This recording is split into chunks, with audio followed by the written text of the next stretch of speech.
안녕하세요. 오늘은 우리 인생에서 가장 큰 숙제 중 하나인 용서와 화해에 대해 이야기를 나누려고 합니다. 중년이 되면서 우리는 많은 관계 속에서 상처를 주고받았을 겁니다. 때로는 용서하기 힘든 일들도 있었겠죠. 오늘은 그 마음의 짐을 조금이나마 덜어드리고 싶습니다. 많은 분들이 이런 이야기를 하십니다. 매일 밤 그 생각만 하면 잠이 안 와요. 용서하고 싶은데 자꾸 그때 일이 떠올라요. 다시 만나면 또 상처받을까봐 두려워요. 특히 오랜 세월 함께한 사람에게 받은 상처는 더 깊숙이 남아있죠. 그래서 오늘은 용서와 화해에 대한 새로운 관점을 나누고 싶습니다. 먼저 용서와 화해는 전혀 다른 이야기라는 점을 말씀드리고 싶어요. 용서는 마치 무거운 짐을 내려놓는 것과 같습니다. 출근길에 매일 20kg짜리 가방을 메고 다닌다고 생각해 보세요. 얼마나 힘들까요? 미움과 원망도 이와 같아요. 매일매일 그 무거운 감정을 안고 살아가는 거죠. 용서는 바로 그 무거운 짐을 내려놓는 겁니다. 이제 그만 내려놓자. 이 무게를 더 이상 지고 가지 말자. 이것이 바로 용서입니다. 반면에 화해는 어떨까요? 화해는 관계를 다시 시작하는 거예요. 마치 부서진 도자기를 붙이는 것처럼 깨진 관계를 다시 이어붙이는 거죠. 하지만 여기서 중요한 점이 있습니다. 도자기를 붙일 때 양쪽 조각이 모두 필요하죠? 화해도 마찬가지예요. 혼자만의 노력으로는 안 됩니다. 실제 이야기를 하나 들려드릴게요. 미영 씨는 30년 지기 친구와 크게 다퉜습니다. 친구가 미영 씨의 개인적인 이야기를 다른 사람들에게 퍼뜨린 거예요. 처음에는 화가 나서 잠도 못 자고 매일 울면서 지냈답니다. 하지만 어느 날 문득 깨달았어요. 내가 이렇게 힘들어하는데 상대방은 아무렇지도 않게 잘 지내고 있네. 그제서야 알았다고 해요. 자신의 분노가 결국 자신만 힘들게 한다는 걸요. 그래서 결심했습니다. 이제 더 이상 그 일로 내 삶을 망가뜨리지 않겠다. 이것이 바로 용서였어요. 하지만 미영 씨는 그 친구와 다시 예전처럼 지내지는 않기로 했습니다. 용서는 했지만 화해는 선택하지 않은 거죠. 현명한 선택이었습니다. 이처럼 용서와 화해는 다릅니다.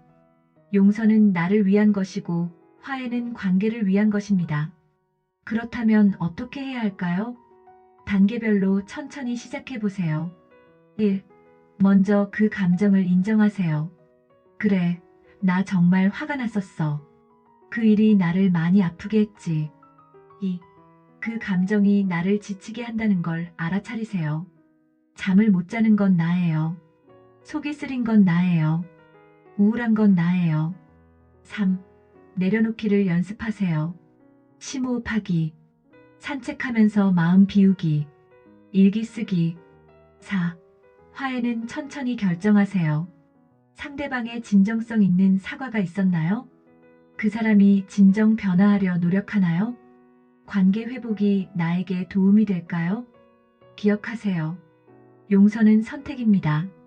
의무가 아니에요. 화해도 선택입니다. 필수가 아니에요. 당신의 평화가 가장 중요합니다. 그리고 그 평화를 지키는 건 바로 당신의 몫이에요. 이제 우리 함께 그 무거운 짐을 내려놓아 볼까요? 천천히 그리고 단단하게. 옛 선인들의 이야기를 현대적으로 풀어볼까요? 우리의 일상 속 이야기로 시작해 보겠습니다. 직장에서 있었던 일을 하나 들려드릴게요. 정 과장은 15년 동안 한 회사에서 일했습니다. 늘 옆자리에서 일하던 동료가 있었죠. 커피 한 잔의 여유를 함께 나누던 사이였습니다. 그런데 어느 날 그 동료가 정 과장의 공을 가로챘어요. 정 과장이 1년 동안 준비한 프로젝트였는데 마치 자신이 한 것처럼 발표를 해버린 거죠. 정 과장의 첫 반응은 어땠을까요? 당장 폭로하고 절교해버릴까? 그래도 15년인데 그냥 참아야 하나? 바로 이때 동양 철학의 지혜가 필요합니다. 공자는 이렇게 말했어요. 중용이 가장 귀하다. 중용이란 한쪽으로 너무 치우치지 않는 것입니다. 너무 가깝지도 너무 멀지도 않은 거리. 바로 그것이 중용입니다. 정 과장은 고민 끝에 이런 선택을 했습니다. 이제 업무적인 것만 나누고 개인적인 이야기는 나누지 말자. 이것이 바로 현명한 거리두기입니다. 불교에서는 이렇게 말합니다. 집착하지 말되 버리지도 말라. 무슨 뜻일까요? 미움에 사로잡히지 말되 그렇다고 무조건 용서할 필요도 없다는 뜻입니다. 우리 주변의 예로 한 번 더 설명해 드릴게요. 30년 지기 친구가 있었던 영희 씨는 친구가 자신의 가족사를 다른 사람들에게 말하고 다닌다는 걸 알게 되었습니다. 처음에는 많이 화가 났죠. 이제 절대 안 만날 거야. 하지만 시간이 지나면서 생각이 달라졌습니다. 그래, 사람마다 생각이 다르지. 이제는 깊은 속마음은 나누지 말자. 가볍게 만나는 정도로만 지내자. 이것이 바로 도가에서 말하는 물처럼 사는 지혜입니다. 물은 어떤가요? 바위를 만나면 부딪히지 않고 돌아갑니다. 그러면서도 자신의 길을 잃지 않죠. 실천하는 방법을 알려드릴게요. 1. 마음의 신호등 만들기. 빨간불은 이 사람과는 거리를 두자. 노란불은 조심스럽게 지켜보자. 초록불은 편하게 지내도 되겠다. 2. 상황별 대처 방법. 회사에서 만날 때 업무적인 대화만 하기. 모임에서 만날 때 가벼운 인사만 하기. 연락이 올 때 정중하게 짧게 답하기. 3.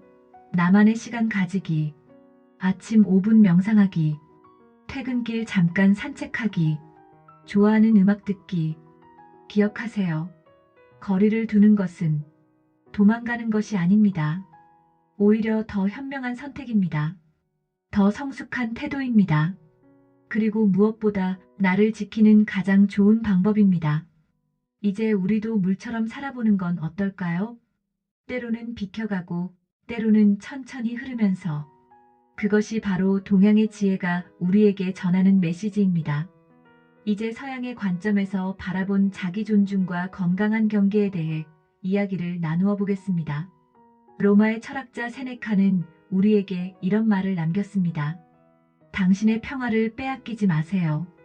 이 말씀이 왜 이토록 우리 마음에 와닿는 걸까요? 나이가 들수록 우리는 더욱 깊이 이해하게 됩니다. 모든 관계가 좋을 수만은 없다는 것을요. 서양 철학에서는 이것을 건강한 경계 세우기라고 부릅니다. 50대 중반의 김영희 씨의 이야기를 들려드릴게요. 20년 지기 친구와의 관계로 고민이 많았다고 합니다. 친구는 늘 도움을 요청했어요. 하지만 정작 제가 어려울 때는 외면했죠. 처음에는 오랜 친구니까 하며 참았답니다. 하지만 점점 몸과 마음이 지쳐갔어요. 그러다 문득 깨달았다고 합니다. 내가 나를 존중하지 않으면 누구도 나를 존중해주지 않는구나. 이것이 바로 서양 철학이 말하는 자기 존중입니다. 결코 이기적인 선택이 아닙니다. 오히려 매우 건강한 태도이죠. 현대 심리학자들은 이렇게 말합니다. 모든 관계는 주고받음이 있어야 합니다. 일방적인 희생은 건강하지 않습니다.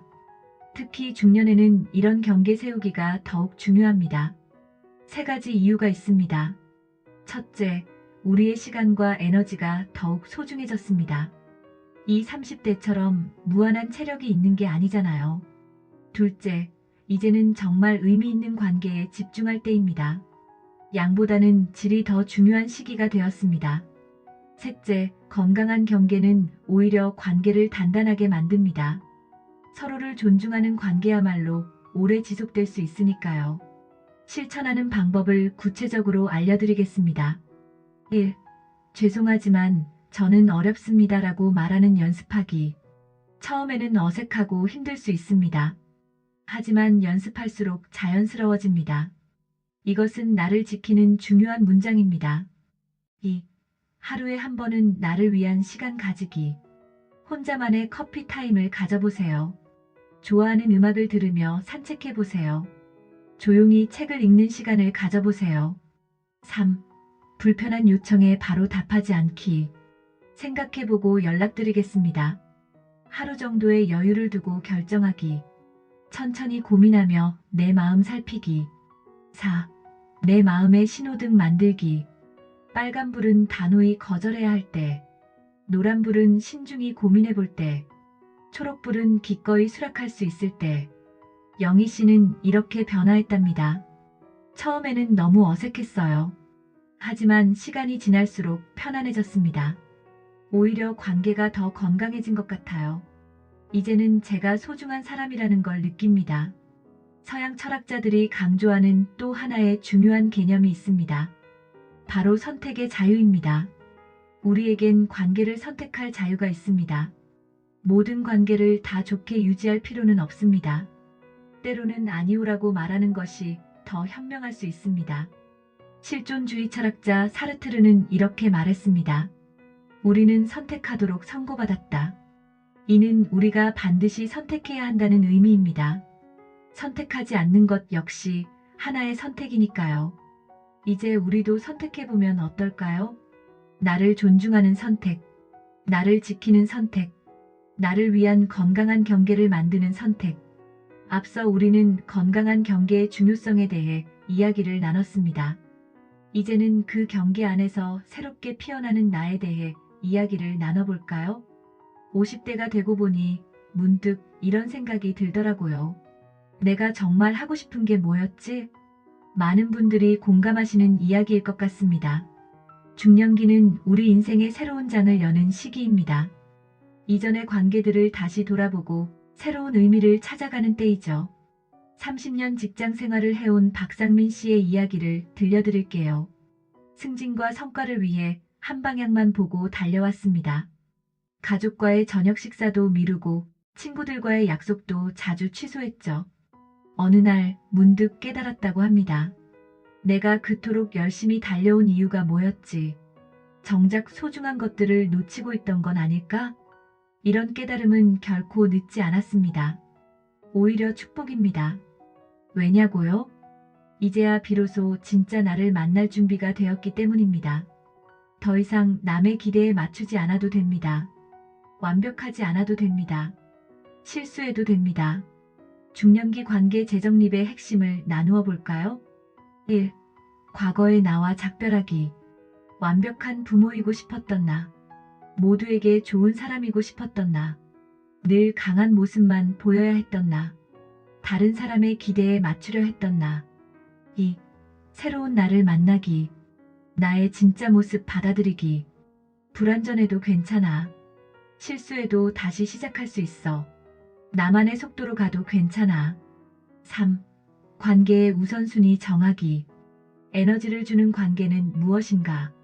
나를 지치게 하는 관계는 무엇인가? 진정성 있는 관계는 어떤 것인가? 내가 성장할 수 있는 관계는 무엇인가? 박상민 씨는 이렇게 변화했답니다. 이제는 저녁 6시면 퇴근합니다. 가족과 함께 저녁을 먹고 주말엔 테니스를 배우기 시작했어요. 새로운 취미가 생기니 새로운 친구들도 생기더라고요. 무엇보다 달라진 건 더 이상 죄책감을 느끼지 않는다는 거예요. 실천 방법을 구체적으로 나눠볼까요? 1. 하루 10분 나만의 시간 가지기. 아침에 일어나자마자 명상하기. 잠들기 전 일기 쓰기.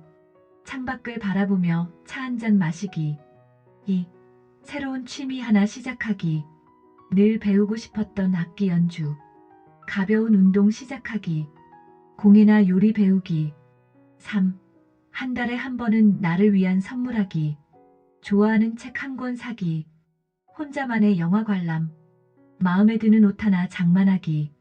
4. 오래된 관계 새롭게 발전시키기. 학창시절 친구와 연락하기. 동네 이웃과 산책 모임 만들기. 가족과 새로운 추억 만들기. 기억하세요. 중년은 끝이 아닌 새로운 시작입니다. 이제는 우리가 주인공이 될 차례입니다. 더 이상 모든 사람의 기대에 부응하려 애쓰지 않아도 됩니다. 나에게 맞는 나다운 삶을 살아가면 됩니다. 그것이 바로 중년의 가장 큰 선물이자 특권입니다. 앞서 우리는 새로운 나를 만나는 여정에 대해 이야기를 나누었습니다. 이제 마지막으로 우리가 겪은 상처들이 우리에게 준 특별한 선물에 대해 이야기를 나누려 합니다. 인생에서 가장 큰 아픔이 가장 큰 선물이 되었습니다. 많은 중년들이 공감하는 말일 것 같습니다. 우리는 늘 상처를 피하고 싶어 합니다. 당연한 일이죠.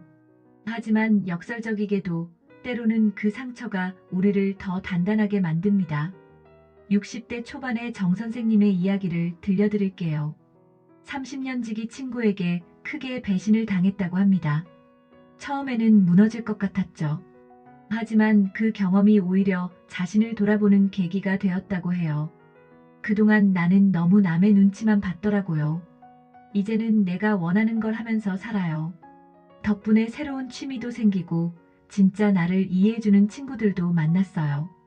상처는 우리에게 세 가지 선물을 줍니다. 1. 나를 알아가는 시간. 내가 정말 원하는 것은 무엇인지, 내가 참지 말았어야 할 것은 무엇이었는지, 진정한 나의 가치는 무엇인지, 앞으로 어떻게 살고 싶은지. 2. 새로운 시작의 용기. 익숙한 불편함에서 벗어나는 용기. 나를 위한 선택을 하는 용기. 새로운 관계를 시작하는 용기. 변화를 받아들이는 용기. 3. 더 깊어진 지혜. 모든 것이 영원하지 않다는 깨달음. 완벽한 관계는 없다는 이해.